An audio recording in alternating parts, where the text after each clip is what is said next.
We are absolutely thrilled today to talk with you today about the whole process that allows you to use a resource that's just incredible here on this campus. And I gotta tell you, this is the worst microphone I've ever used. So we can do this together. I was born with the loudest voice in the world, so I don't have a lot of practice here.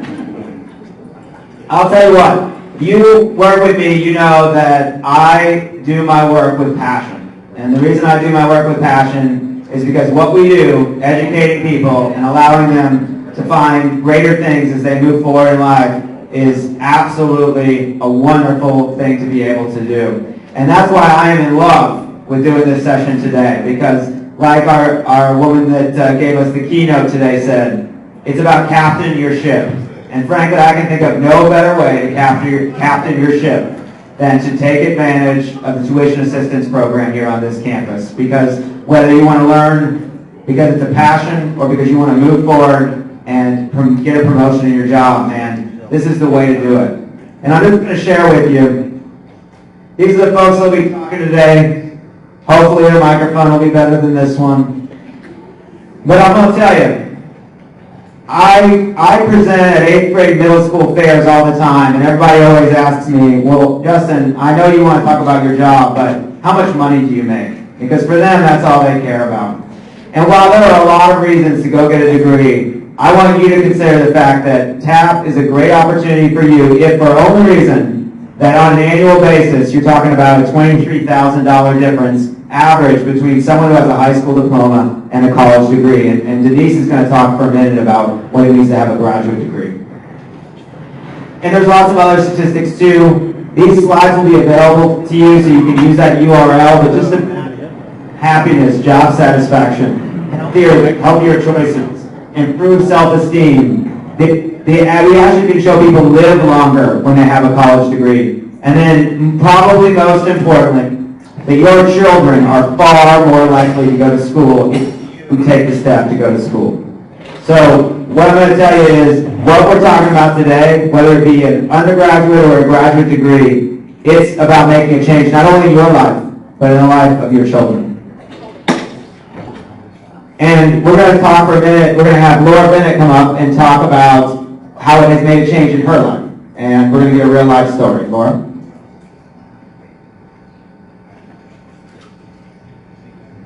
Good morning, everybody. Good morning. My situation is a little unique in that my introduction to the TAP program started out as a supervisor. And it was my role to encourage my employees to further their career. And it's been said numerous times, and I'm not sure who the exact quote's attributed to, but smart people surround themselves with smart people. And to further that quote, smart people surround themselves with smart people who will argue with you. My role is to offer encouragement to those that I supervise. I use the evaluation period as an excellent opportunity to begin those conversations, or when we have conversations to discuss promotability. I generally try to accommodate where I can, adjust schedules if it's reasonable or feasible.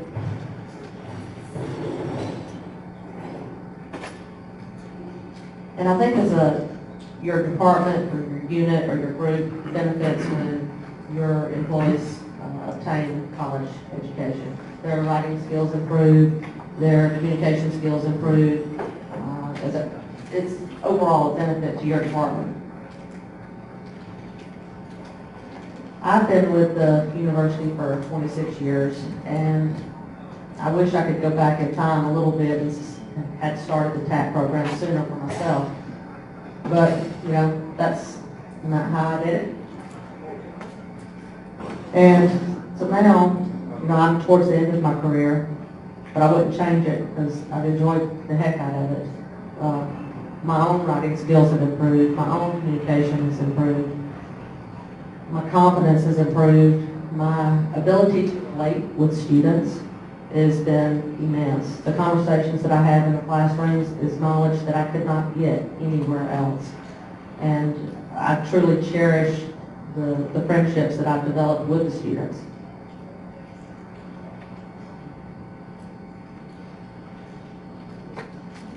All in all, I wouldn't change it.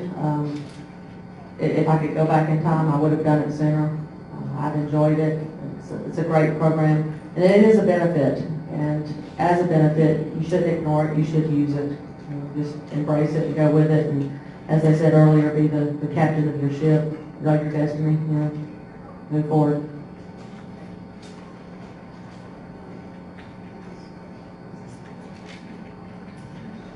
All right. Now, I can do this by memory. Thank you, Laura, very much. Thank you very much. That's why we do what we do. It's incredible. You know, you don't even need the visuals. I will be animated for you. All right. Now, I'm going to get to do the one thing that you get to do when you're in admissions, which is I'm going to just survey the crowd briefly, and I'm going to ask people what their age is, so I'm really sorry about this.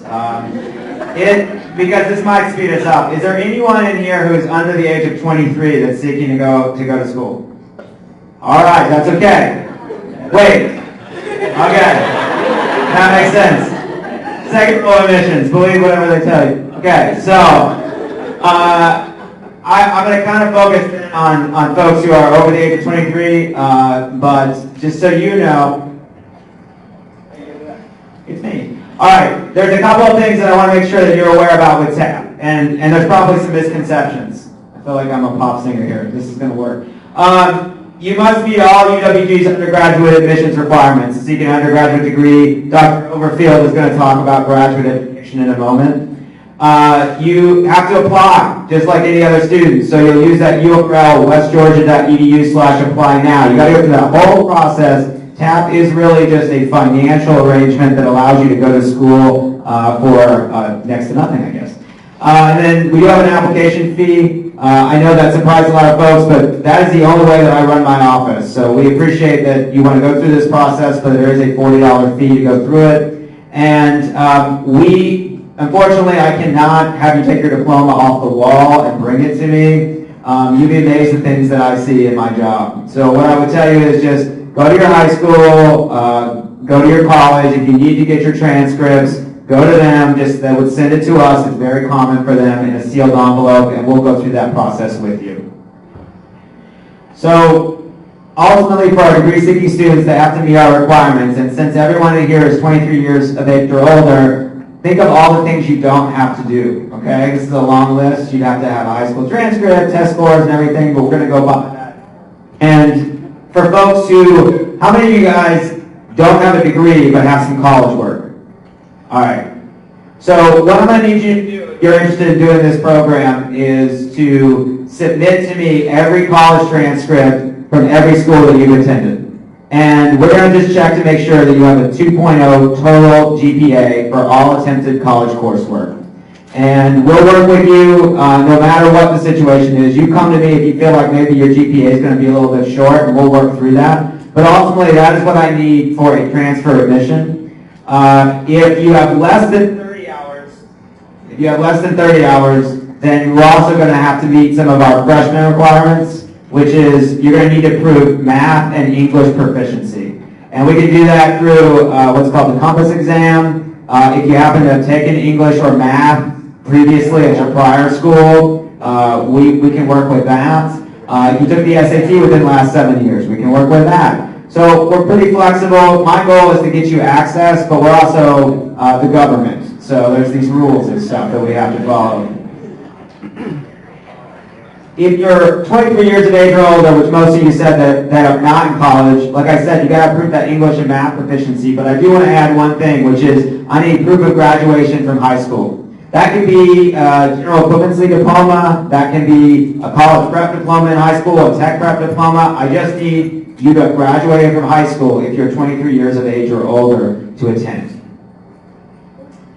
And it's basically if you're over 23 and you have a little bit of college coursework, it's really the same thing. In essence, if you're less than 30 hours, you'd have to have the English math proficiency, and you'd have to have the GED or the high school diploma. If you're over, again, all I need is that 2.0 GPA. It sounds far more complicated than it really is. What I would advise you to do is, if you're interested in seeking undergraduate admission, just come to our office. We do this for a living. We love to help people seek education, and we will do our part to make sure that we get what you need to be successful. And then there is a secondary concept. If you are interested in not seeking a degree, but perhaps are wanting to take a course, either because you just want to learn about something and get course credit for it, or perhaps you want to go to a medical school or law school and you need to get 2 or 3 additional courses to be eligible to do that, you can do what's called post-baccalaureate study.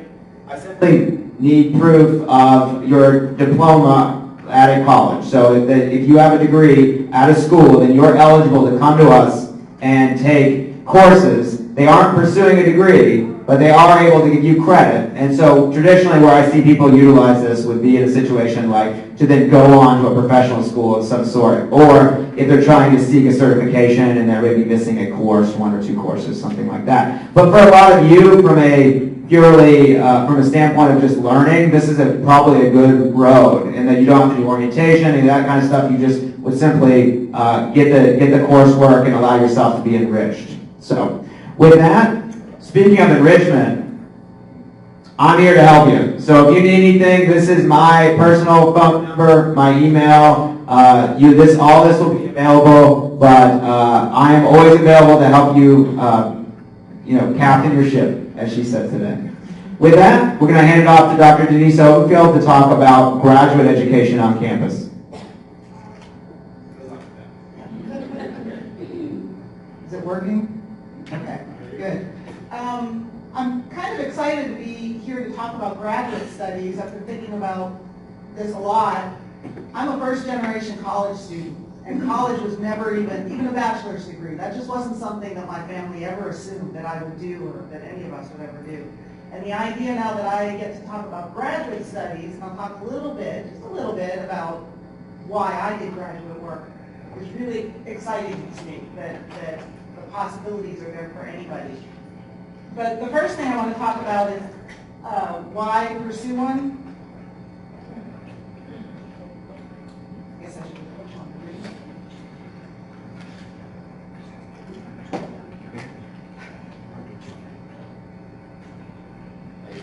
I have bigger problems with the PowerPoint than the microphone. So why pursue a graduate degree? And you've already heard a little bit about why pursue a bachelor's degree. Why do more? Graduate school can give you opportunities to change careers. Maybe you're in a career, you're looking for other things, but you need additional training. Graduate study can do that. You can get a master's, maybe a certificate if that's what you're interested in. You can go on, get a doctorate. We have a wide range of programs here on campus. You get to know more about the subject that you love. It may or may not be the subject you studied as an undergraduate. I was a writing major as an undergraduate with a Spanish minor. My graduate degrees are in Hispanic linguistics. So it was an opportunity for me to define a career, to study something that really interested me. It also opens up job opportunities. A lot of people nowadays are saying a master's degree is the new bachelor's degree. That a bachelor's, it helps, it can make you competitive. A master's degree really makes you stand out from the crowd.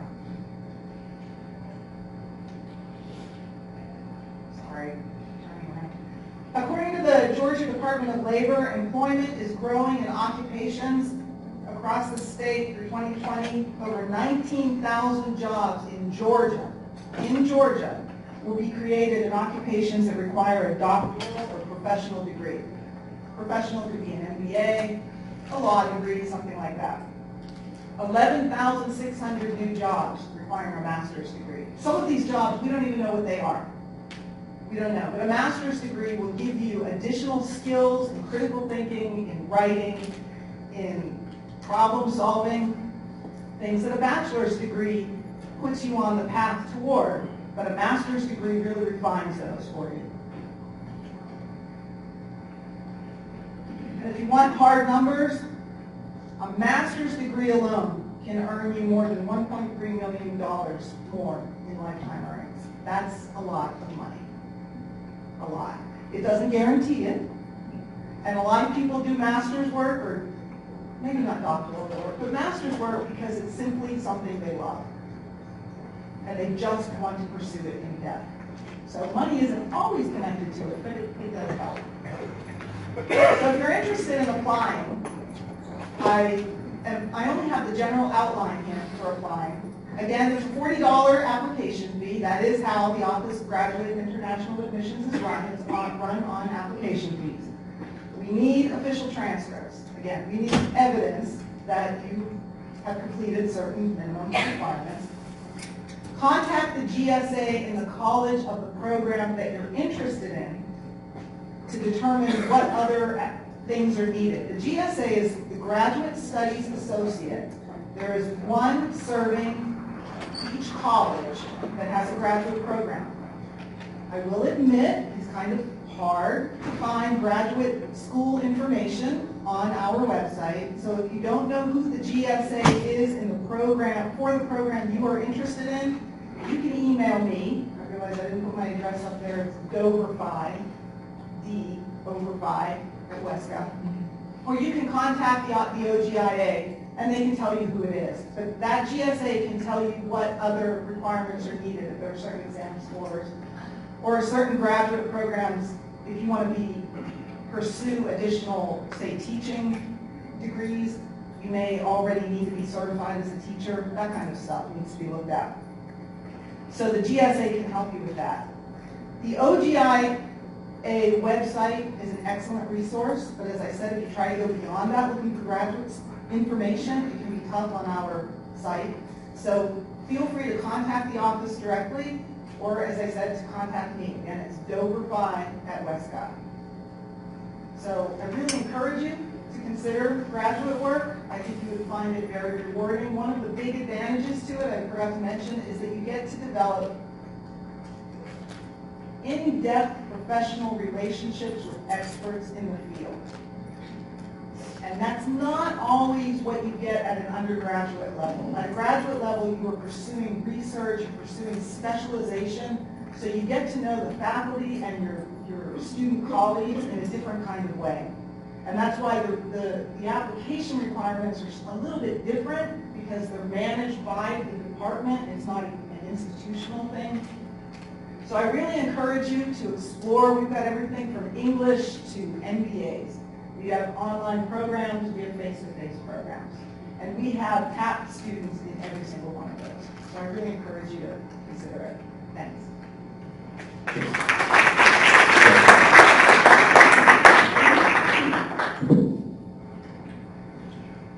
All right, so, oh yeah, actually this is terrible too. I think it's just me, because I don't know, she didn't have her. Next up is to hear about our online offerings, which if you guys don't know, we are absolutely 100% a leader in online education at this university and in this system. And Nikita Hogans is going to give us a rundown of that.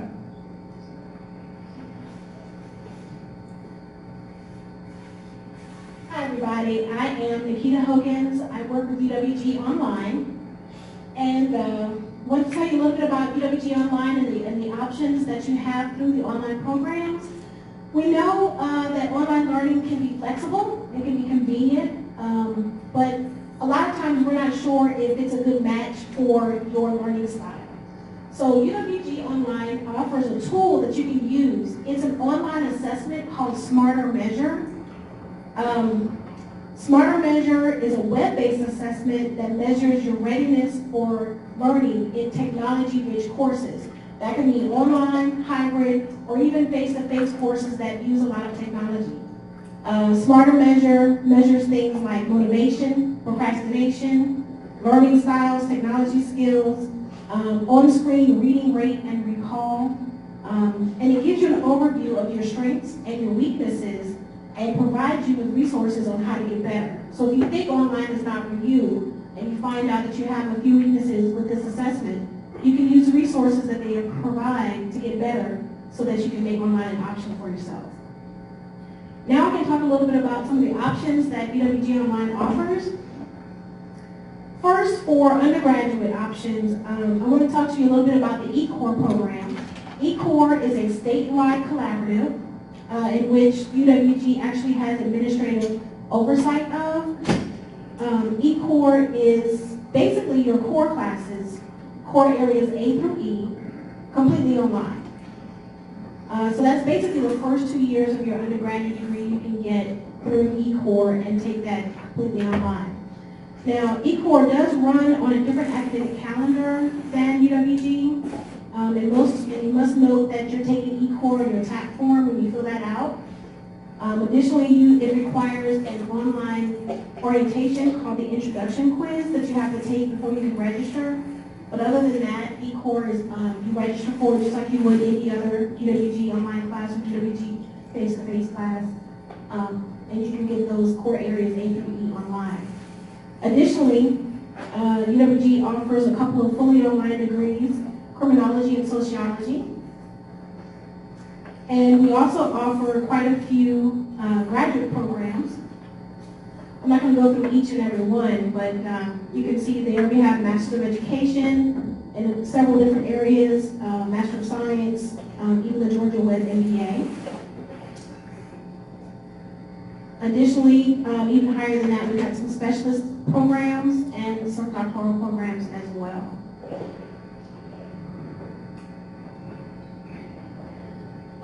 Some of the other options that UWG Online provides include some post-baccalaureate certificates. So if you have a bachelor's degree, but you just need a few more classes to do something different, you can get one of these certificates, or postmaster's certificates as well.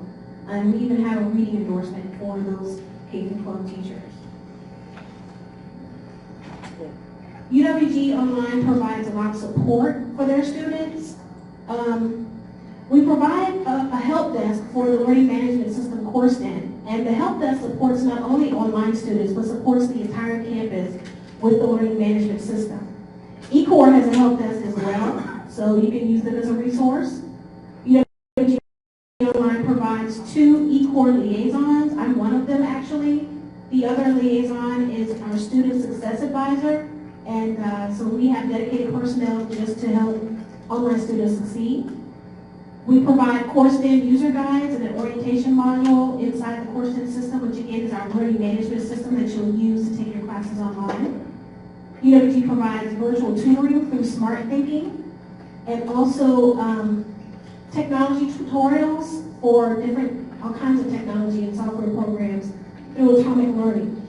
Atomic Learning is available to all students. It's not just online, so if you actually are a student now and you want to look into your course, then you can get access to Atomic Learning. And eCore offers embedded tutors in their STEM classes, the science, technology, mathematics, those type of classes. The tutors are in the class with you and they can answer questions along the way. So there's a lot of support for online. A lot of people are a little afraid of it, but there's a lot of support for you. And finally, here's all of our contact information. If you have any questions, the easiest thing you can do is just call the UWG Online Help Desk at 678-839, the 6248 number. They can direct you to any of us in the office when you have questions about eCore, online, bachelor's programs, any of that. So it's kind of a one-stop shop. So that's a good place to get started. I think that's about it. So let's go ahead and move on to the next one.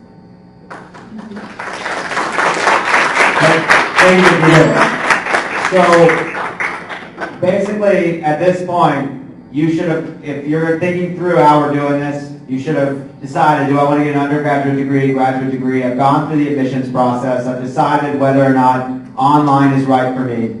And so then the next step is to address the tuition assistance program. And there is no better person to do that than Terry with 2 R's for Bino, queen of tuition assistance. So,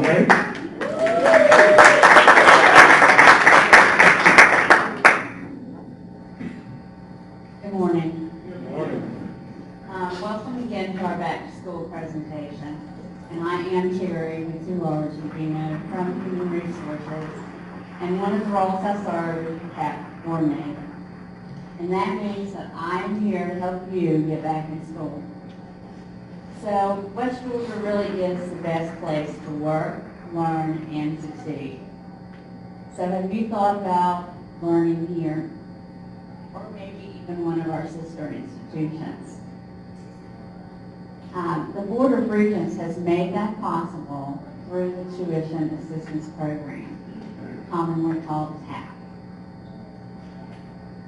The purpose of TAP is to foster professional growth and development of our employees. Now I'm going to tell you a bit about the program, but I'm actually kind of going to read it because it's got some details that are very important. So y'all bear with me. And after the presentation, all of us, we're going to give you an opportunity to ask questions. Okay, here we go. In order to be eligible for TAP, an employee must be a full-time, benefits eligible, and has completed at least 6 months of employment in a benefits eligible position as of the date of the TAP application deadline for the desired academic semester. An employee will be required to go through the regular students admissions process, and an employee must complete an application for TAP each semester in attendance. The employee may seek to enroll in up to 9 credit hours per semester. However, to the extent possible, no employee should take a course that would require him or her to be absent from work during regularly scheduled hours. If attendance in an approved TAP course requires an employee to be absent from their workstation during normal working hours, various accommodations may be possible depending on the needs of the employer and the employee. The supervisor must certify that the employee's participation in TAP will not adversely affect departmental services or result in undue hardship for other employees. Alternate schedules are granted only at the discretion of the immediate supervisor. Supervisors are encouraged to make a reasonable effort to find appropriate work schedule accommodation. TAP participants may enroll in distance learning and web-based courses offered by the university system of Georgia. If the tuition for these courses is higher than the system-approved tuition amount, only the approved amount will be waived and the employee will be responsible for the difference in cost. The same is true for special course fees, lab fees, etc. TAP waives system-approved tuition amounts only. To remain in the TAP program continuously, an employee must make a C or better in each course attended. Below a C or withdrawal from an approved TAP course will make the employee ineligible for TAP for 1 semester. Okay, just a few more tidbits. There are a few programs or courses or studies that are not eligible for TAP. These are the professional schools such as dental, law, pharmacy, medical, and veterinary.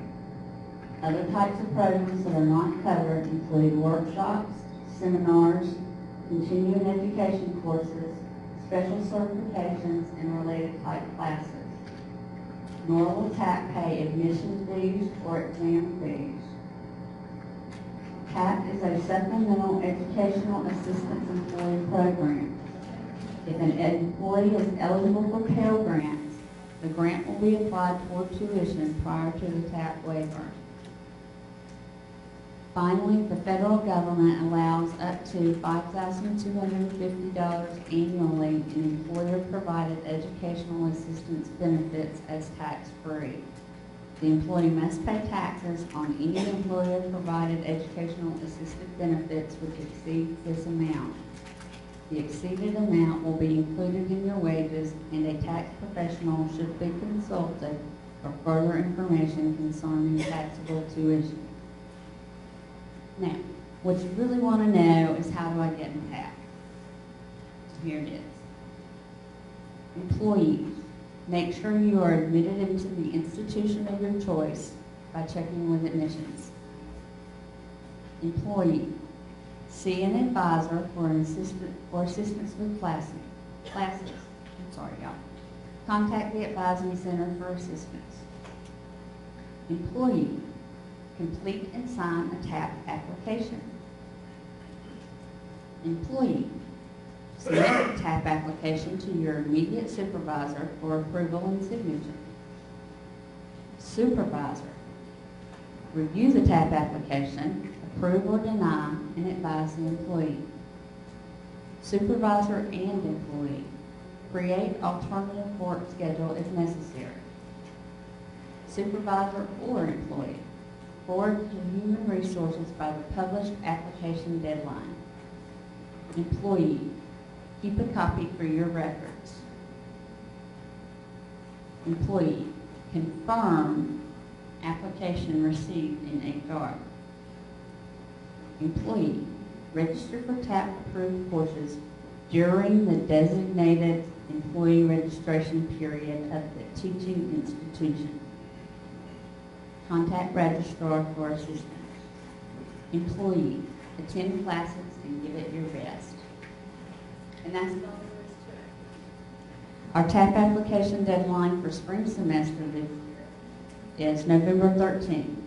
Justin tells me that we have time to help employees through the admissions process here at UWG. So we'd love to welcome you to go west with us here, or be glad to help you through the TAP process to go to another institution. So just let us know. Thank you.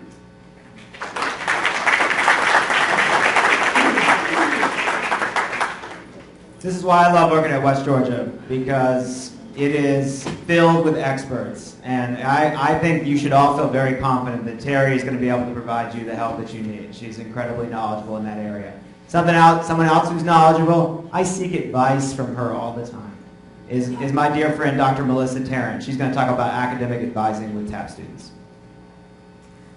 Good morning, everybody. Good morning. How many of you have taken some sort of a long road trip? In a car, you're going to Disney, you're going to somewhere. How many of you just got in the car and started driving? Okay? That's one way to do it. Most of us look at a map, pack our suitcase, make sure we have what we need. Know where? Is it working? No? Yes? We know where we're going. We decide which route we want to take to get there. I mean, if you're going to Florida, there's several ways you can route yourself. If you want to go through Atlanta, not go through Atlanta, all of that. So what I like to tell people who are considering starting college is don't go without a roadmap. Talk with somebody who can help you. This is really annoying. Talk with somebody who can help you navigate your way. Our tagline in the Advising Center is Navigate West, and what we are here to do is help students make the best choices on their academic career so that they can reach their end goal, which is graduation, with the fewest roadblocks and... Hello? Justin says hold it like this. Okay, we'll try that. So, what can we do? Where's the clicker? Can you click? Thank you. Click. Okay, so, no back. So we help you stay on track towards your degree plan. Make sure that you are taking the right courses in the core areas. I'm just not going to use this, okay? Sorry, the camera. But the camera's only getting every fourth word anyway, right? We primarily focus on the first 60 hours, which is the core, and we can help the best choice in the core for where you want to major and that sort of thing.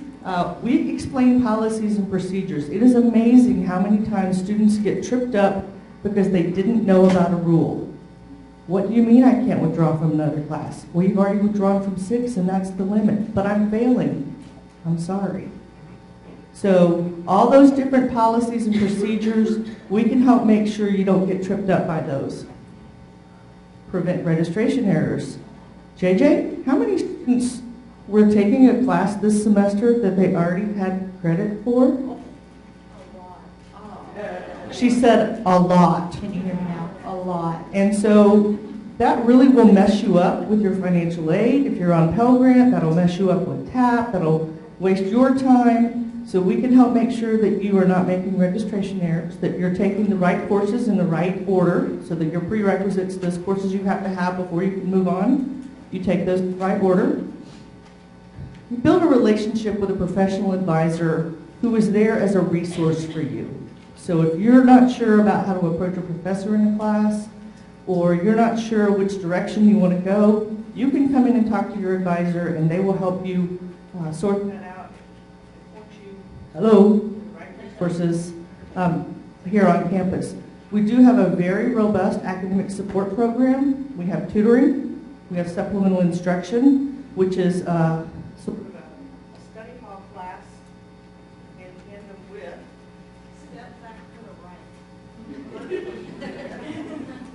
I don't think that's true, but I'll try it. Supplemental instruction is like a study hall that's attached to your class, and it meets at a designated time with somebody in there to help you navigate that course. Some majors require an academic advising appointment before you can register. Okay, so some do, some don't. I'm not going to go into all the details and specifics. But basically, we're here to be your sort of your AAA of taking a trip and going through a degree program. So who is my advisor? We have sort of a mixed model of advising at University of West Georgia. If you are not sure where to start, just call the Advising Center. We will help get you where you need to be. College of Education has an Advising Center, and their website is linked on there. This will be on the website for this session later. College of Business has an Advising Center, and both of them work by appointments. School of Nursing has an Advising Center, so if you're thinking of pre-nursing, you need to meet with an academic advisor and talk before you even declare pre-nursing. And everybody else, so College of Social Sciences, College of Science and Math, College of Arts and Humanities, and undeclared are advised in the Advising Center. Now, if you are thinking, gosh, I want to go back to school, but I really don't have any idea what I want to do, undeclared. We have fabulous undeclared advisors who can help you look at your strengths, your weaknesses, your interests, your career aspirations, all of that, in conjunction with a very strong career services department who have some tests you can take, surveys, that will show you what careers you might be best suited for. So I encourage you, don't think you can't go back to school. I went back in my 40s and started my doctoral work, sat at the dining room table in the evenings doing homework with my middle school age sons, and completed my doctoral degree in May. So if you want to do it, you can do it. And we are here to provide the resources and the assistance, or this is to help you succeed in earning that college degree. Thank you.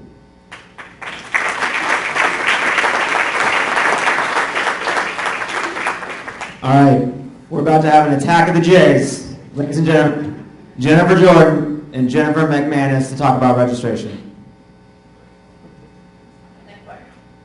Right there. You got it. All right, so I'm Jennifer McManus, Assistant Registrar in the Registrar's Office. And I'm Jennifer Jordan. I'm the Director of the Enrollment Services Center. Good to see everyone today. All right. So after you have been admitted, decided whether you want to take online classes or be on campus, you have filled out your TAP application, and you have been advised. Next up, registration. All right? So when can you register? As a TAP student for the spring 16 semester, you can register on January 4th. The reason for this date is that we want all other students to be able to get in their registration and get in first. TAP registration is a first come, first served. You need to be online first thing January 4th registering. If you are utilizing TAP this semester, there will be a hold on your account not allowing you to register until the 4th. All right? The registrar's office must put the TAP waiver, so that you're not paying for these classes, on your account before you register for classes.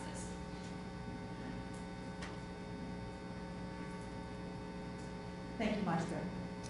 How do I register, right? That's the big question. So everything's going to go through your Bandweb account, which is linked through MyUWG. There's a tab called Bandweb. And you'll find a link for registration and fee payment under Student Services and Financial Aid. Right? Makes sense. If you want to register, you go under registration.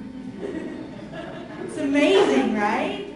So, there are two ways to assist you with registering. The first is through the Advising Center's website. They have a link or a tab on the top line of their website called Resources.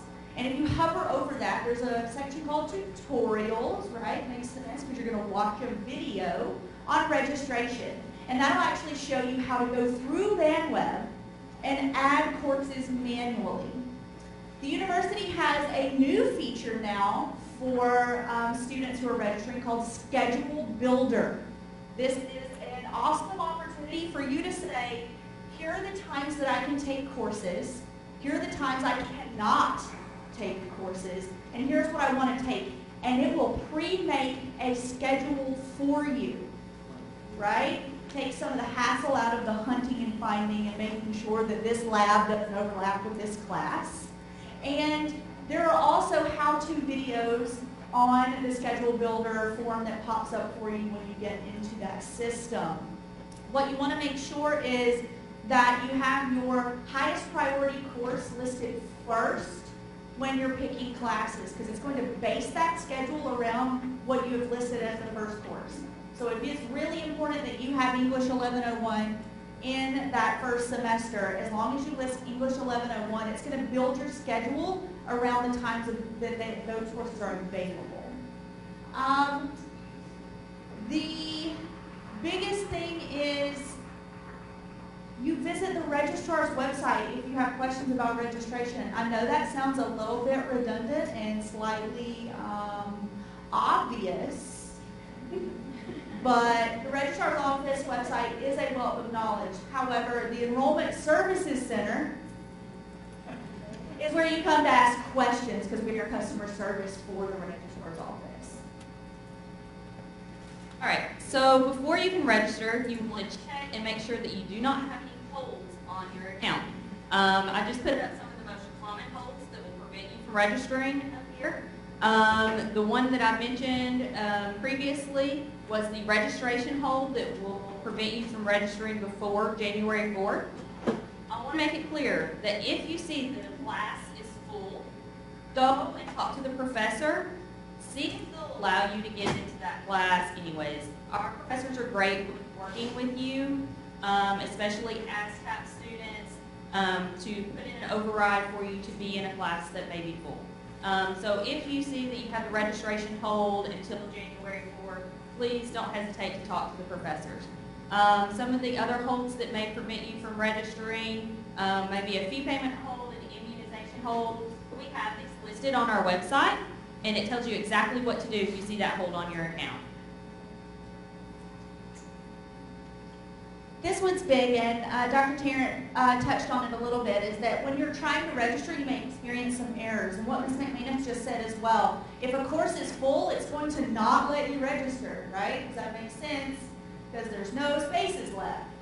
So if you have any questions about the errors that you get while you're trying to register, screenshot them or take a picture with your phone, print out what the error is, come by and see us. We are able to look back at your record and see the specific error, but if you just walk up to our front desk and go, I had an error, we might try to ask you a few questions.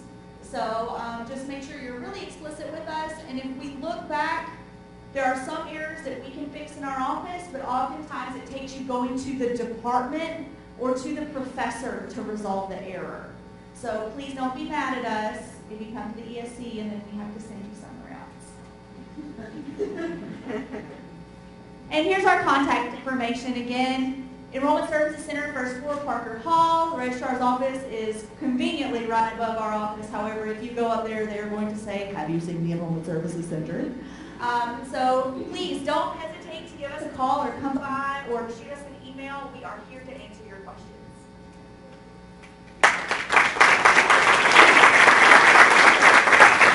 So either JJ has the best mic capabilities, or this mic's just better than everyone else's. So the next up is the hardest working man in financial aid, the man who makes it rain, Dr. Philip Hawkins.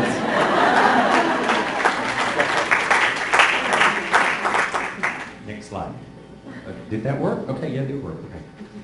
Well, Justin mentioned early on in his segment about it's not as complicated as it seems. Well, it's the opposite in our world. It's actually much more complicated than you may think. But we do try to make it simple for you, which is why I just put up one slide. But basically, with the information about TAP, you know, if tuition is being paid for, then why do I even have to be here? No, I'm just kidding. As Terry did mention, there are going to be some instances where TAP does not cover everything. There are going to be some certain fees that TAP will not cover. There are going to be some instances that if you do make a grade below a C, I believe it was, or withdraw, then you're not eligible that next semester. You may also have some other expenses, books and supplies. You may be taking courses in the evening after work hours and may have to have childcare arrangements. Other expenses, things like that can come up. So that's where the financial aid options can be available to assist you with some of those things that some people just don't think about, okay? So the first thing that we really try to steer people toward after TAP would be the Hope Scholarship Program. But as Justin had already asked your age in here earlier, I won't ask that again. But the state of Georgia did pass some changes to the Hope Scholarship Program about 4 years ago that I'm, again, just going to speculate by looking in the room. I think most folks are not going to be eligible for Hope Scholarship in this room because after 7 years following high school graduation, you're no longer eligible for Hope. Now, if I've made a bad assumption there, and you still have some time left between graduating high school and 7 years, you can come talk to us. We'll check that out against the TAP boundaries as well and see where you stand on that. But that would also be something we would want to help you check. And then, as Terry also mentioned, the Pell Grant does have to be used first if you are eligible for the Pell Grant. So, in essence, then, if you're going to pursue TAP, you also need to also apply for all federal grant and loan programs through the FAFSA, the Free Application for Federal Student Aid. I don't know that the state has necessarily required it, but it's probably a good idea just to, again, maximize every possibility of aid that we can possibly help you with, okay? The Pell Grant is a need-based fund, and not everybody has that financial need, but we're not going to know about that eligibility or know about that financial need until the FAFSA is filed. Again, it's available at FAFSA.gov. Sorry that that's blue on blue right there, but hopefully you can see that, FAFSA.gov. For terms that coincide with fall semester, spring semester, and summer semester, you are filing the FAFSA for, this gets complicated, the current year, 15-16. So just make sure when you're talking about summer that you're looking at the current academic year.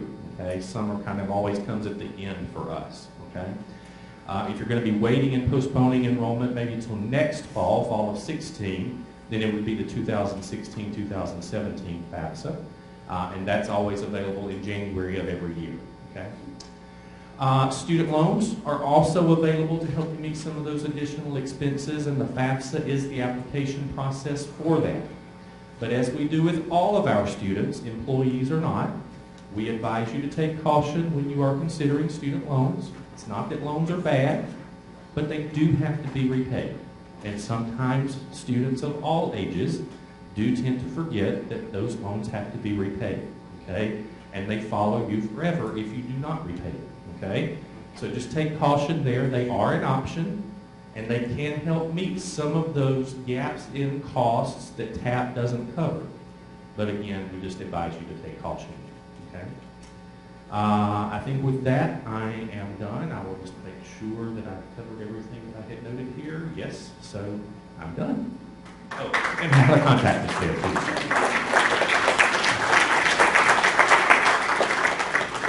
Thanks, Phil.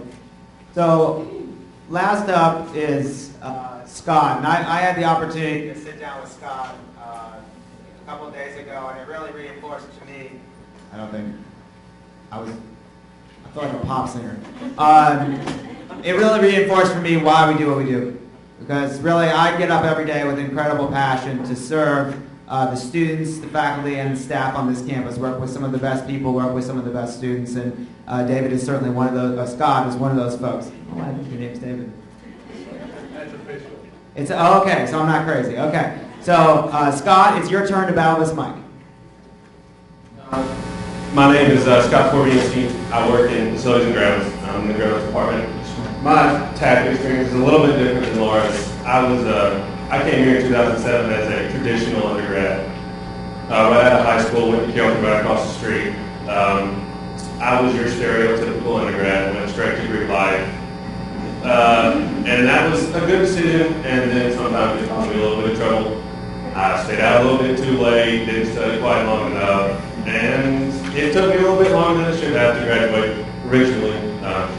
My parents can attest to that, so. I graduated in 2012 with political science planning concentration. Graduate school was kind of on my radar, and that opportunity was given to me before I graduated, so I had already been accepted and was enrolled in classes before I graduated, so next comes paying for it. I was working really just to pay for graduate school, working construction here for Rayland where they were building East Commons and Oaks, which was ideal. I got off work every day at 4 o'clock, right across the street and went to school. And then got laid off from there, and I found out about the job that I have now in the grounds. So I sat down with my boss back there, Marshall, for the interview, and I had no idea TAP existed. So he said, there is such a thing called TAP where we will cover your tuition, where the school covers your tuition if you're employed here 6 months, the whole 9. So I was waiting my 6 months, got my form, got Marshall signed it, turned it into Terry, paid for it. Whoa, that was a big weight. You're not having to worry about paying for school every coming up with that $2,000, $3,000, $4,000 every 6 months when you're working full time. So it's a big weight lifted off your shoulders, knowing that it's covered. So I was able to, like I said, I got off work 3:30 every day, left the facility shop, came right over here with class. And then it got to the point where it was about a year and a half in, and I was here from 6:30 to 8 o'clock, 2, 3, 4 nights a week. I was like, what the world did I get myself into? Is this ever going to end? And it finally did. I graduated in April with a Master's of Public Administration degree. And it's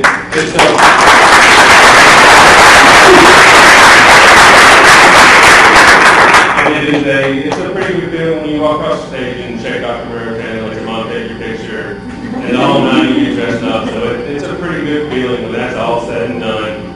And now I really don't know what to do myself sometimes because I've been coming here doing homework since 2007. And I don't have it anymore. So I'm looking for stuff to do, which is wonderful. It's a novel idea, so when that day finally comes, it's worth it. Thank you.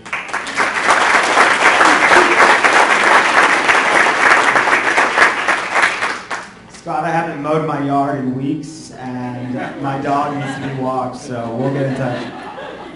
All right, so you know the steps from getting admitted all the way through to walking across that graduation stage today. And what we want to do is invite you, we've got about 10 or so minutes.